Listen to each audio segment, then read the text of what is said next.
강노원의 라디오 매거진 위켄드. 생활 속의 인문학 이호건 작가와 함께합니다. 안녕하십니까? 네, 안녕하세요. 오늘은 어떤 주제로 이야기 나눠볼까요? 오늘은 지식이라는 주제로 이야기할까 하는데요. 오늘날 우리는 농경사회, 산업사회를 거쳐서 지식정보사회를 살아가고 있습니다. 예.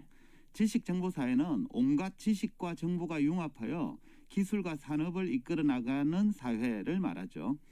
세상이 이처럼 변화한다는 건 그 사회의 핵심 가치가 바뀐다는 걸 의미합니다. 예컨대 농경사회에서는 농사를 지을 수 있는 땅을 가졌던 지주가 기득권 계층이었죠. 산업사회가 되면서 이제 공장과 생산 설비를 가진 자본가가 그 자리를 대신했습니다.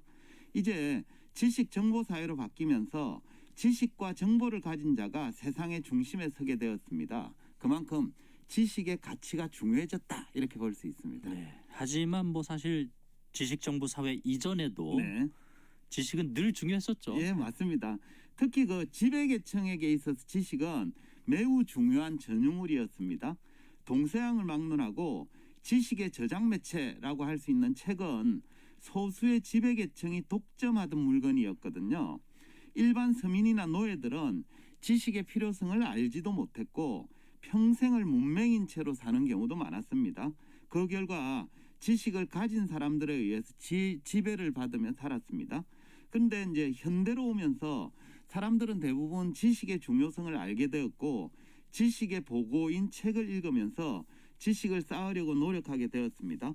이건 우리나라의 그 엄청난 교육열만 보더라도 잘 알 수 있는 현상이죠. 사람들은 왜 이렇게 그 지식을 쌓는데 열심일까요? 그렇죠. 사람들이 왜 지식을 가지려 하는가에 대해서는 여러 관점으로 설명할 수 있습니다만 대표적인 이유를 꼽자면 지식을 가지면 힘과 권력을 얻을 수 있기 때문입니다.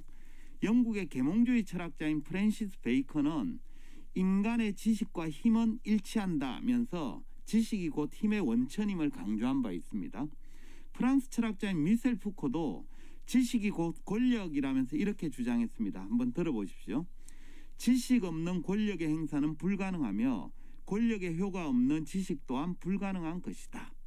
그러니까 이처럼 많은 사상가들이 지식이 힘과 권력의 원천임을 정언하고 있습니다. 우리가 지식을 차곡차곡 쌓아가는 행위를 공부라고 부르는데요. 어른들이 아이들에게 공부하라 이런 말을 입이 닳도록 강조하는 이유도 어른들이 살아보니 지식이 곧 권력임을 깨달았기 때문이 아닐까 이런 생각이 듭니다. 그렇죠. 뭐 아는 게 힘이죠.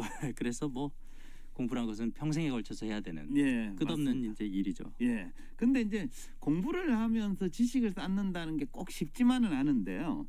지식의 세계에는 이런 표현이 있습니다. 인류의 지식은 계통 발생적이고 개인의 지식은 개체 발생적이다. 무슨 말인가 하면 전체 인류가 가진 지식은 과거의 지식 위에 새롭게 생겨난 지식이 차곡차곡 쌓이면서 누적적으로 발전해 왔습니다. 예. 반면에 개개인의 지식은 누적되지 않습니다. 개인은 누구나 무지한 상태로 태어나서 각자 자기가 살고 있던 시대에 인류가 쌓아놓은 지식 수준에 다가가야 합니다. 예. 이처럼 무지 상태에서 인류의 지식 수준에 다가가는 행위를 공부라고 부르죠. 이런 관점에서 보자면 소크라테스나 공자님이 살았던 시절에는 공부가 좀 쉬웠습니다. 왜냐 그러면 당시 인류가 가진 지식의 양이 그다지 많지 않던 예. 시절이었거든요. 근데 하지만 오늘날에는 지금까지 쌓인 인류의 지식도 어마어마한 데다가 또 새로운 지식이 쉼없이 생겨나다 보니까 지금은 공부를 통해서 지식을 쌓는다. 이게 어쩌면 매우 어렵고 무모한 도전일 수도 있습니다. 갈수록 공부할 게 더 많아지는 거죠. 예, 맞습니다. 그죠? 그래서 요즘은 이제 뭐 여러 분야에 다 능통하려는 그런 노력보다는 아예 그냥 한 분야 정해서 네. 이 분야에 그냥 전문가 되자라고 그쵸? 하고 이제 공부를 하는 사람들도 많은 것 예, 같습니다. 그죠? 분야별 전문가 예. 시대인 거죠. 그러니까 전체를 공부하는 게 엄두가 나지 않으니까 특정 부분만 골라서 공부하는 것도 어찌 보면 뭐 불가피하거나 현명한 선택처럼 보입니다. 하지만 그럼에도 여전히 문제는 남는데요. 우리가 특정 영역을 정해서 죽어라 공부해서 지식을 쌓아도 시간이 지나면서 기존에 쌓아놓았던 지식이 쓸모가 없어지는 경우가 많기 그 때문인데요. 속도가 이제 가속화되고 있어요. 그렇죠, 맞습니다. 말하자면 지식에도 유통기한이 있는 셈인데요. 이런 현상을 과학자인 세뮤얼 아브스만은 지식의 반감기라는 표현으로 소개한 바 있습니다. 반감기요. 네, 그렇습니다. 반감기란 어떤 물질을 구성하는 성분이 절반이 될 때까지 걸리는 시간을 말하는데요. 그래서 지식의 반감기란 우리가 알고 있던 지식의 절반이 쓸모없는 기간을 뜻합니다. 예.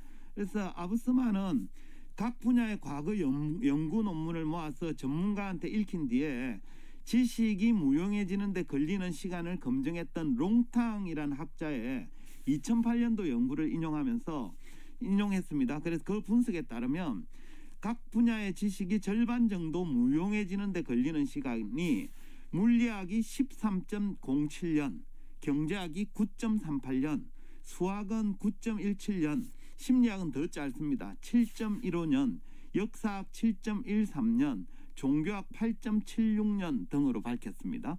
그러니까 학문마다 조금씩 차이는 있지만 대략 10년이 지날 때마다 우리가 알고 있던 지식의 절반이 쓸모 없어진다라는 뜻인데요.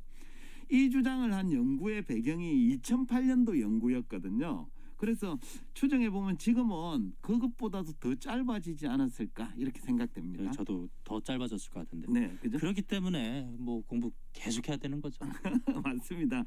혹시 이 말을 듣고 혹시 열심히 공부해서 지식을 쌓아도 쓸모가 없어지니까 차라리 처음부터 아예 공부하지 않는 편이 낫지 않을까 하고 생각하시는 분이 있을지 모르겠습니다.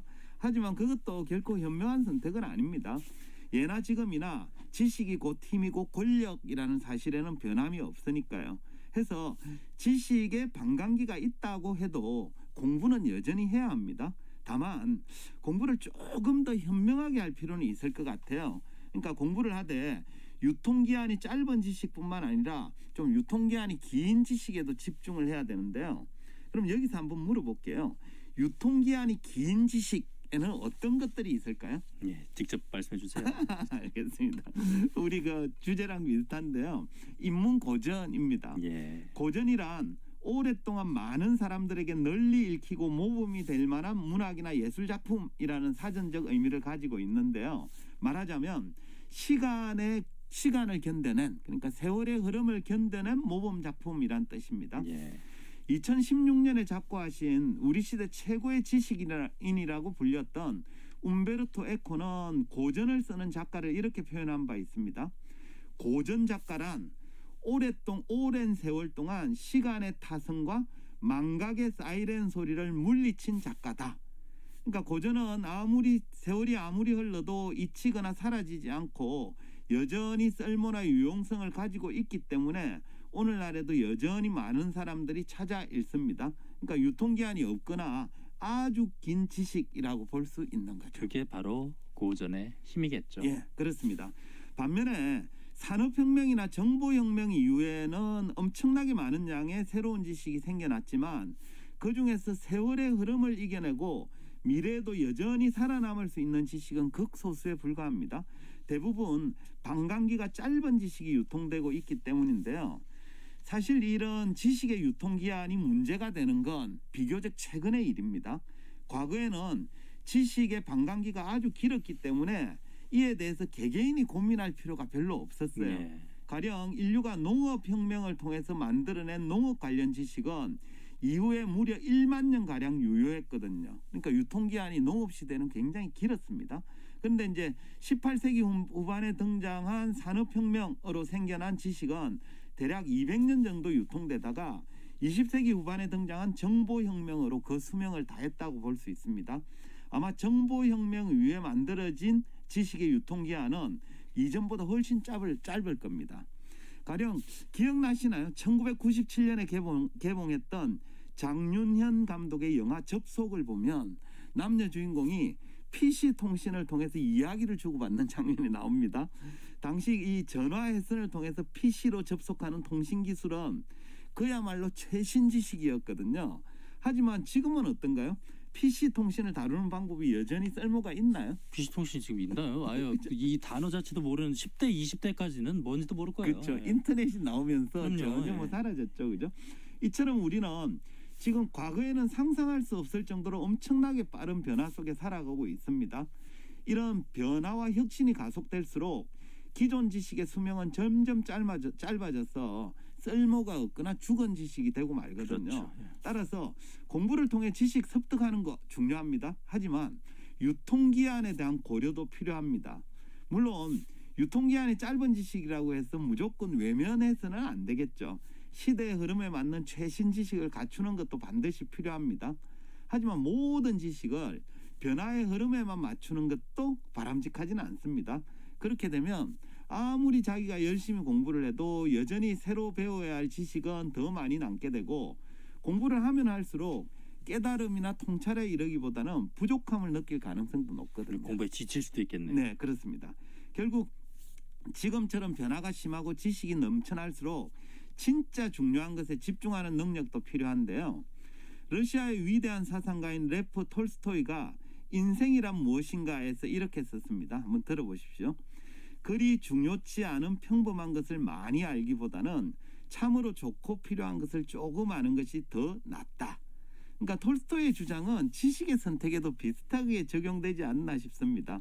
그러니까 우리가 배워야 할 지식이 많아질수록 우리는 좀 제대로 된 지식에 집중할 필요가 있겠다라는 말씀을 드리고 싶네요. 예. 톨스토이의 말을 지식 대신에 음식을 넣어도 비슷합니다. 그리 맞습니다. 중요치 않은 평범한 음식을 많이 먹기보다는 좋고 필요한 것을 조금 먹는 것이 낫더라고요. 그것도 굉장히 의미 있는 얘기 같습니다. 네. 갑자기 왜 먹는 게 생각나죠?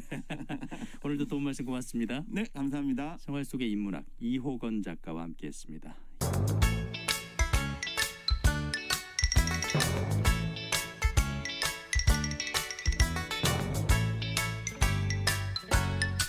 박노원의 라디오 매거진 위켄드.